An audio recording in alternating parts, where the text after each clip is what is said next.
Hi friends, എല്ലാവർക്കും നമസ്കാരം. ഇന്നേക്ക് நம்ம குக் வித் லிலி சேனலில் கேரளா கிறிஸ்டின் கல்யாண வீட்டுகளில் சாப்பாட்டுக்கு கூட வைக்கிற ரொம்ப ஃபேமஸான சூப்பர் டேஸ்டான மாங்காய் கேரட்டு ஊறுகாய் எப்படி பண்ணுறதுன்னு தான் பார்க்க போகிறோம். சாதாரணமாக ஊறுகாய் செய்கிறதுல நின்னும் கொஞ்சம் வித்தியாசமாய் தான் இந்த ஊறுகாய் தயார் பண்ண போகிறது.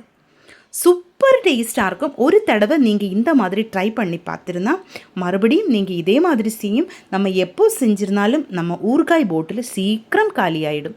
அவ்வளோ டேஸ்ட்டாக இருக்கும் இந்த ஊறுகாய். எப்படி பண்ணுறதுன்னு பார்க்கலாமா? வாங்க வீடியோக்குள்ளே போகலாம். சூப்பர் டேஸ்டான இந்த மாங்காய் ஊறுகாய் சிம்பிளாய் பண்ணுறதுக்காக ஒரு மாங்காய், ஒரு கேரட்டு, 10 பச்சை மிளகாய் இவ்வளோ நான் எடுத்து வச்சுருக்கிறேன். பாருங்கள், இதே சைஸில் ஒரு மாங்காயும் கூட கேரட்டு மாங்காயில் நின்னும் இன்னும் கொஞ்சம் கம்மியாக இருக்கணும். மாங்காயோட டேஸ்ட்டு தான் அதிகமாக இருக்கணும். காரத்துக்காக நம்ம வரமிளகாய் தூள் ஒன்றும் சேர்க்கறதில்ல. அதுக்கு பதிலாக நம்ம பச்சை மிளகாய் தான் எடுத்திருக்கு. நல்ல காரமான பச்சை மிளகாய் எடுத்துக்கோங்க. அப்போது தான் நம்ம ஊறுகாய்க்கு நல்ல டேஸ்ட்டாக இருக்கும்.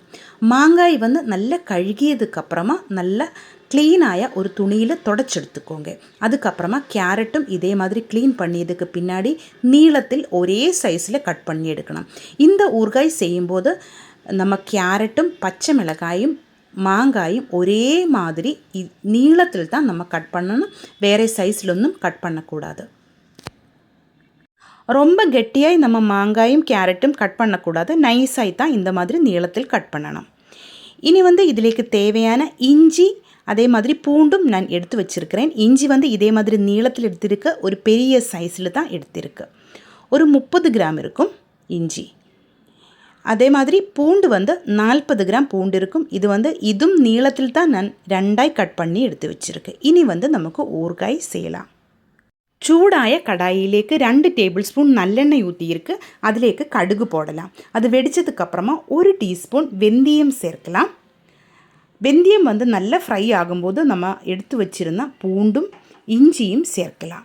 நல்லா கலர் விட்டு வணக்கி எடுக்கலாம். கூட நமக்கு கறிவேப்பிலையும் சேர்க்கலாம். கறிவேப்பிலையும் சேர்த்து நம்ம மீடியம் ஃப்ளேமில் வச்சு இது நல்லா ப்ரௌன் கலர் ஆகுன வரைக்கும் நல்லா வணக்கி எடுக்கணும். இது ஓரளவுக்கு வணங்கி வரும்போது இதிலேக்கு நம்ம எடுத்து வச்ச பச்சை மிளகாய் சேர்த்து நல்லா கலர் விட்டு வணக்கி எடுக்கலாம். பச்சை மிளகாயும் வணங்கி வரும்போது ஃபஸ்ட்டு கேரட்டு சேர்க்கலாம். கேரட்டும் நம்ம நல்லா வணக்கி எடுக்கணும். ஆனால் அதிகமாக வெந்து போகக்கூடாது. இதே மாதிரி நல்லா கலரி விட்டு வணக்கி எடுத்துக்கோங்க. இந்த டைமில் தேவையான உப்பு நமக்கு சேர்க்கலாம்.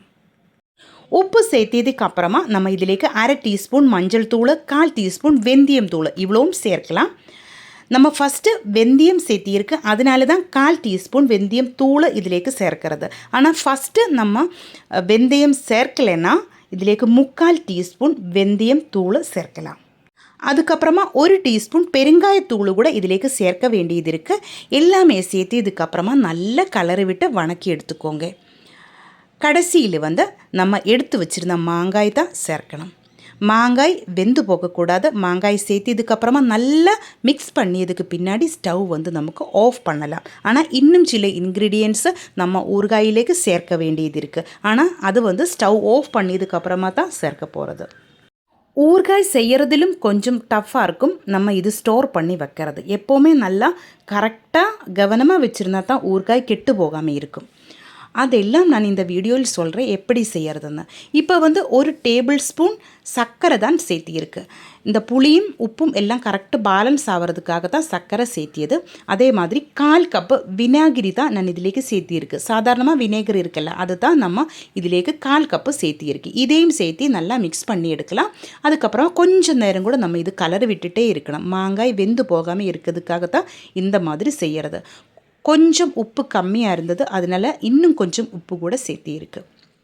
நம்ம ஊறுகாய் கரெக்டாக கெட்டு போகாமல் இருக்கிறதுக்காக தான் நம்ம சர்க்கரையும் உப்பும் அதிகமாக சேர்த்திடும். எல்லா ஊறுகாயிலும் இதே மாதிரி செஞ்சுருந்தால் அது ரொம்ப நாள் அப்படியே இருக்கும்.